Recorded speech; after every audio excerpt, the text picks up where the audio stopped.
તો આક્રોશની આગ ભભૂકી ઉઠી છે। ડીસા બ્લાસ્ટકાંડના મૃતકના ઘરે હવે સાંસદ પહોંચ્યા છે।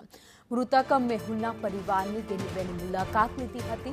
નિર્દોષના મોત થયા તે દુઃખદ ઘટના છે। ગેનીબેન ઠાકોરનું આ નિવેદન સમગ્ર ઘટના પાછળ સરકાર જવાબદાર છે।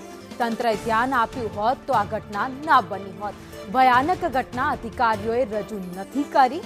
ભાજપ રાજમાં ક્રેડિટને ધક્કો ન લાગે તેવી વિચારધારા। ડીસા ખાતે ગોડાઉનમાં જે ફટાકડાની ફેક્ટરીમાં 21 થી પણ વધારે લોકોના જે મૃત્યુ થયા એ પૈકીમાં ડીસા જે મેહુલ કરીને પંચાલ સમાજના દીકરાનું પણ એમાં મોત થયું। લોકસભામાં તમામને શ્રદ્ધાંજલિ આપી, સરકાર પાસે માગણી કરી।